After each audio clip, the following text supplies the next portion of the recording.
Oh, je suis très heureux de te retrouver aujourd'hui. Je te salue. Oui, parce que s'il y a un thème dans la Bible que j'aime, c'est celui qui parle du retour de Jésus de Nazareth. J'aime ce thème-là. Et je voudrais te dire que les différentes lectures m'autorisent à croire et à te dire qu'il ne tardera pas à revenir. Il ne tardera pas.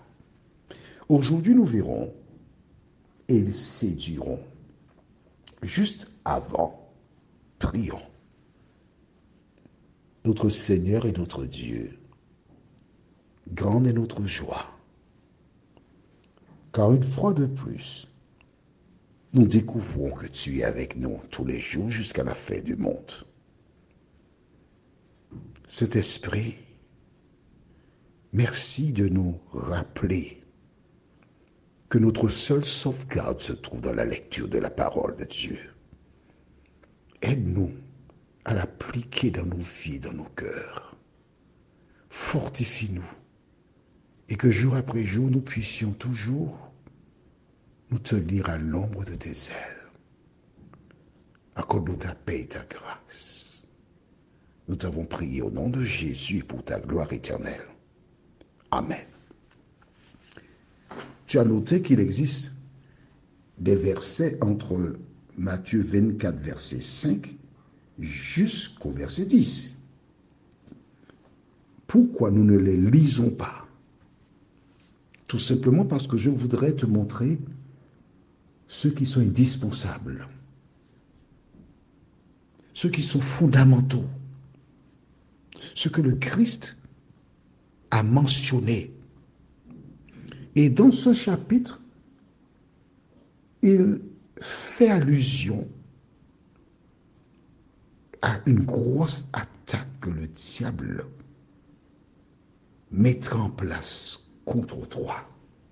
Rappelle-toi, au chapitre 24, nous avons lu au verset 5. Tu te rappelles? Je lis versets 4 et 5.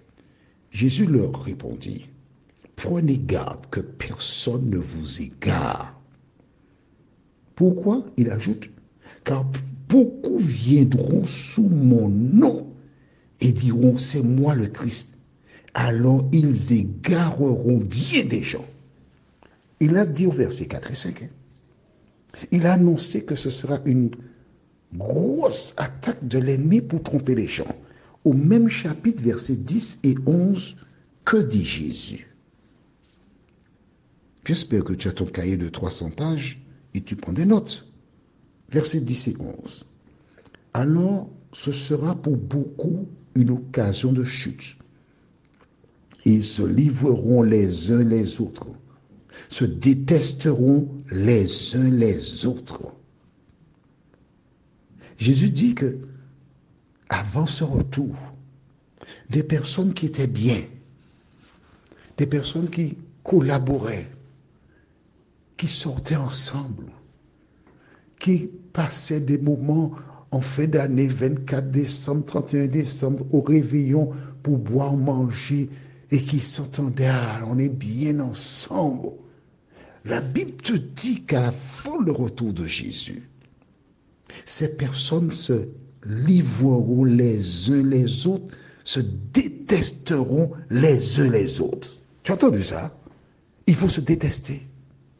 Ils vont livrer ces personnes aux puissances qui rechercheront celles et ceux qui sont fidèles à l'Éternel. Oh, la Bible est formelle. Elle dit malheur à l'homme qui s'appuie sur l'homme. Malheur à l'homme qui prend appui sur l'homme. Mon ami, si tu sais que tu es sensible, ne t'appuie pas sur des hommes. Appuie-toi sur Jésus de Nazareth. Recherche ta sauvegarde en Jésus. Parce que le jour vient où ces personnes qui avaient ta confiance se lèveront contre toi. Et tu n'auras que tes yeux pour pleurer. Mais le verset 11, c'est surtout celui-là qui m'intéresse. Beaucoup de faux prophètes se lèveront et ils égareront bien des gens. Oh là là! Alors, premièrement, Jésus avait déclaré, rappelle-toi, qu'il y aura de faux Christ, des personnes qui se lèveront, qui diront, je suis Jésus de Nazareth. Ils vont égarer des gens. Après cette première vague, il a dit qu'il y aura beaucoup de faux prophètes. Des personnes qui resteront là, qui par le passé étaient des maçons, des électriciens, des gens qui avaient des travaux qui sont très difficiles, pénibles, et qui ont décidé, bon, tu sais, hein, le soleil tape sur moi, là, quand je fais de la maçonnerie, c'est difficile. Je vais ouvrir une église et ces personnes vont ouvrir des églises. Ils vont s'autoproclamer prophètes. Et j'ai encore en mémoire un homme qui a ouvert une petite église avec quelques connaissances, 11 personnes. Et chaque semaine, ces personnes sont avec lui sur une île. Je ne vais pas donner le nom de l'île en question. 11 personnes, ce sont eux qui ont la vérité. Tu te rends compte? À aucun moment, ces 11 personnes réfléchissent pour dire, attention, Albert était maçon, et puis on a ouvert une église. On est unique au monde, et il nous dit que c'est nous qui sommes l'église de Dieu. Je t'invite à réfléchir. Écoute-moi bien. Alors tu penses sincèrement qu'avec Albert, tu es en contact avec Dieu? Tu penses ça vraiment? Sérieusement? Allez, allez. Cesse de te laisser tromper. Tu veux dire que depuis le départ de Jésus, il n'a pas son église? Et que c'est Albert qui brusquement est arrivé là, et c'est lui qui a la vérité? Mes amis, mon ami, écoute-moi bien. Aujourd'hui, on entend des personnes qui sortent de certains continents. Je ne mentionne pas le nom du continent.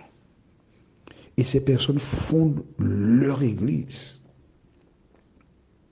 Mais quand tu regardes parmi les hommes les plus riches, tu vois que beaucoup des pasteurs les plus riches au monde viennent de certains continents.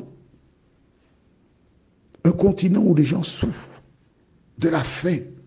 Un continent où il y a toute espèce de situation difficile et ces personnes qui se disent prophètes ont des moyens, sont riches.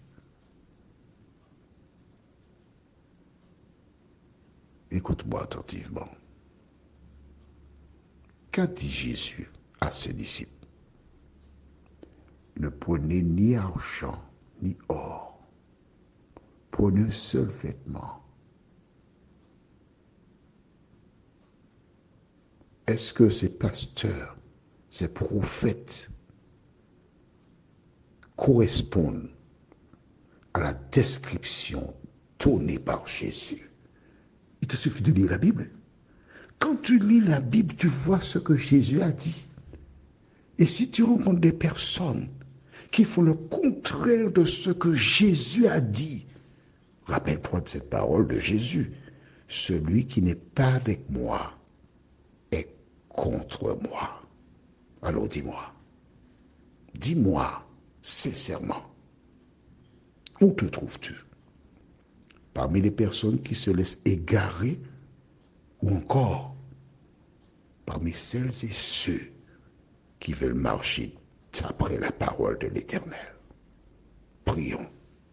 Notre Seigneur et notre Dieu, merci pour la parole. Nous avons vu comment Jésus nous a avertis que des gens sont là pour nous égarer. Plus tard, il dit qu'il y a de faux prophètes qui viendront encore pour nous égarer. Mais Seigneur, si nous lisons la parole, si nous la mettons en pratique, si nous recherchons à faire ta volonté, personne ne pourra nous égarer, car le Saint-Esprit nous conduira dans toute la vérité. Merci Seigneur de nous aider à ne pas tergiverser, mais à appliquer la parole dans nos vies, dans nos cœurs, nous t'en prions. Au nom de Jésus et pour ta gloire éternelle. Amen. Que l'Éternel te garde et qu'il te bénisse, qu'il te protège. Je te souhaite une bonne journée en attendant de te retrouver demain, si Dieu nous prête vie.